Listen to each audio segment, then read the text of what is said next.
Good morning students. Last class में हमने कुछ न्यूमेरिकल्स किए थे और दो न्यूमेरिकल्स मैंने आपको करने के लिए दिए थे कि ये न्यूमेरिकल्स आप खुद से सॉल्व कर लेना।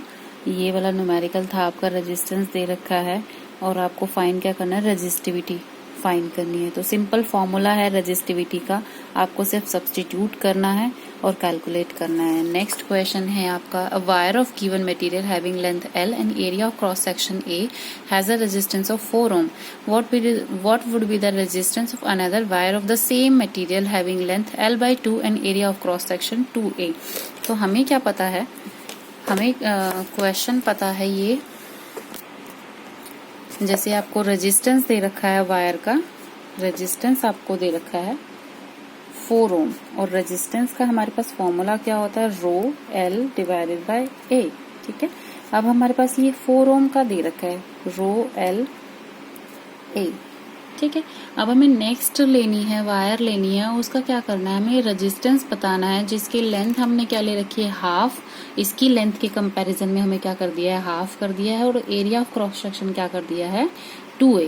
ठीक है, तो जैसे अगर R2 लिखना चाहेंगे, R2 क्या होगा, रो जो लेंथ, रो तो हमारी सेम रहेगी क्योंकि मटेरियल सेम है, और लेंथ क्या ली है हमारी L/2 और ये क्या लिया है 2A। ठीक है, अब ये वैल्यू हमारे पास क्या आ जाएगी, रो 1/4 इंटू L/A।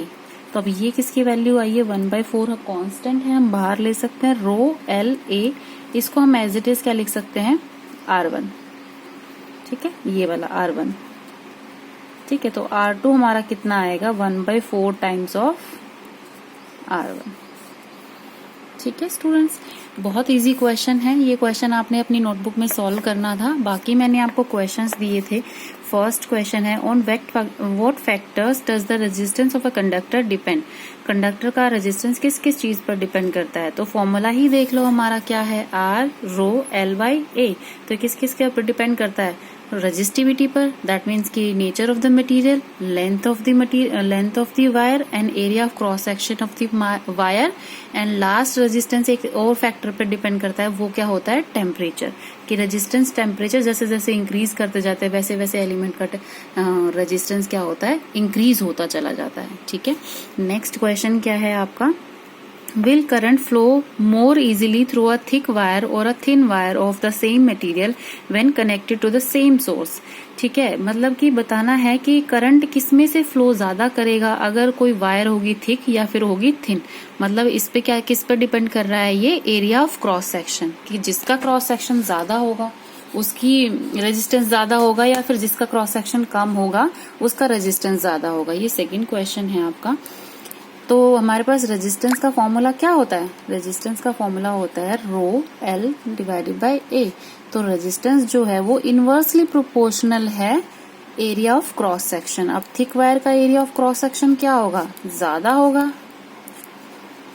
ठीक है, और थिन वायर का एरिया ऑफ क्रॉस सेक्शन क्या होगा, स्मॉल। लार्ज और स्मॉल, हाई और लार्ज और स्मॉल। तो एरिया जिसका ज्यादा होगा उसका रेजिस्टेंस कम होगा, क्योंकि इनवर्सली प्रोपोर्शनल है ना। इनवर्सली प्रोपोर्शनल का मतलब होता है अगर एरिया ज्यादा होगा तो रेजिस्टेंस कम होगा, अगर एरिया कम होगा तो रेजिस्टेंस ज्यादा होगा।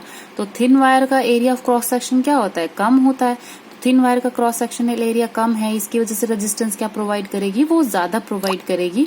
और जो area of cross section thick wire क्या है, उसका बहुत कम होता है, मतलब ज्यादा होता है, एरिया ज्यादा होगा तो क्या होगा, रेजिस्टेंस बहुत कम प्रोवाइड करेगा। इसलिए हम कौन सी मतलब वायर यूज करेंगे, थिक वायर, जो सूटेबल होगी ज्यादा करंट फ्लो लाने के लिए। क्योंकि करंट किस एलिमेंट में से फ्लो ज्यादा करेगा, जब आपका रेजिस्टेंस बहुत ही कम होगा, क्योंकि ये किसके ऊपर डिपेंड करता है, V = IR। ठीक है, अब हमारे पास हम I निकालेंगे तो V डिवाइडेड बाय R। ये चीज आपको कांस्टेंट दे दी है कि पोटेंशियल डिफरेंस आपका क्या है, कांस्टेंट। तो किस किस के ऊपर डिपेंड करेगा, सिर्फ रेजिस्टेंस के ऊपर।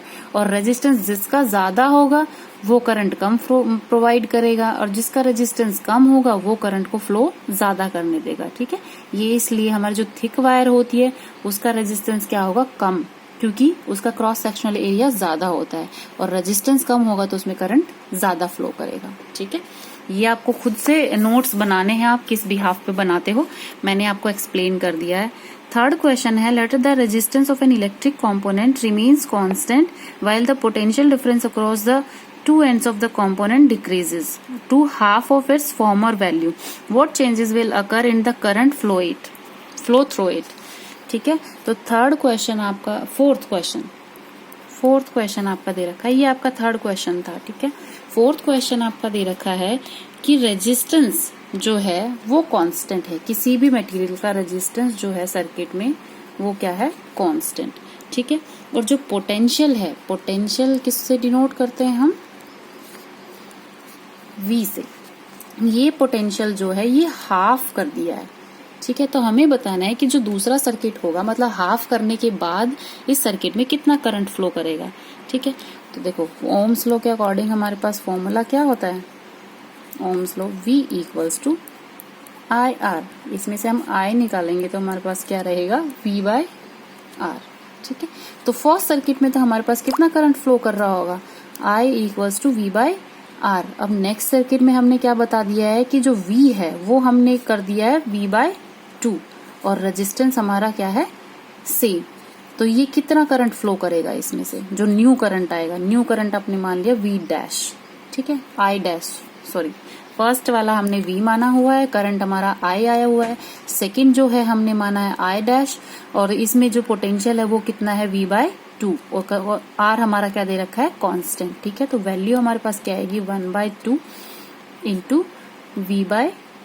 और ये V/R किसके इक्वल है, इनिशियली जो करंट था हमारे पास, जो करंट हमारे पास इनिशियली आया था उस करंट के हाफ करंट के इक्वल होगा। मतलब हमें क्वेश्चन में क्या यही पूछ रखा है कि जो फाइनल करंट आएगा, जब हमने पोटेंशियल को आधा कर दिया है उसके बाद कितना करंट फ्लो कर रहा होगा, कांस्टेंट हमें क्या रखना है, रेजिस्टेंस। ठीक है, तो हमारा रेजिस्टेंस सेम है और पोटेंशियल हमारा हाफ हो गया है, तो करंट कितना हो जाएगा हमारा, half of the initial current. पहले जितना करंट फ्लो कर रहा होगा उससे आधा करंट हो जाएगा।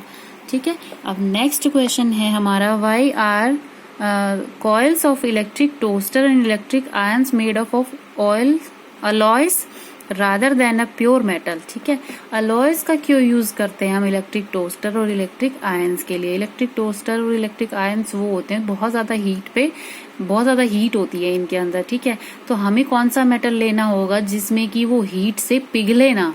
ठीक है, तो जो हाई मेल्टिंग पॉइंट जिसका होगा वो चीज हम यूज करेंगे। तो हमने पढ़ा है, केमिस्ट्री में भी पढ़ते हैं कि जो मेटल्स होती हैं, जो मेटल होती है अलॉय के कंपैरिजन में उनका लो मेल्टिंग पॉइंट होता है। मतलब कि अलॉय का जो मेल्टिंग पॉइंट होता है वो क्या होता है, ज्यादा होता है। तो इसमें हम क्या यूज करेंगे, अलॉय का मेल्टिंग पॉइंट ज्यादा है, इसीलिए हम इसी को प्रीफर करेंगे इलेक्ट्रिक टोस्टर और इलेक्ट्रिक आयरन।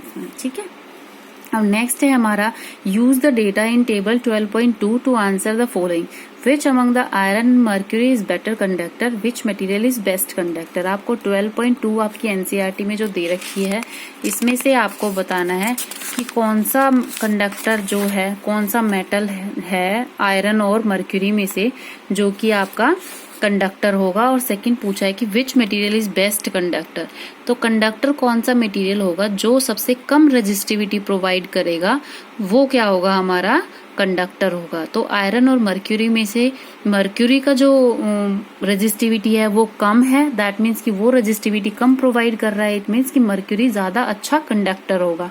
और सेकंड क्या है, विच material is the best conductor. अब इसमें से सबसे लोवेस्ट रेजिस्टिविटी किसकी है, सिल्वर की है, तो इसीलिए सिल्वर सबसे हाईएस्ट क्वालिटी का कंडक्टर माना जाता है कि कंडक्टर सबसे ज्यादा सिल्वर यूज करेंगे तो हमारी जो करंट का फ्लो है, जो कंडक्टिविटी है, मतलब उसमें से कितना करंट फ्लो करेगा वो सबसे ज्यादा होगा। ठीक है, अब नेक्स्ट टॉपिक है हमारा resistance of a system in resistor. ठीक है, ये हम नेक्स्ट लेक्चर में पढ़ेंगे।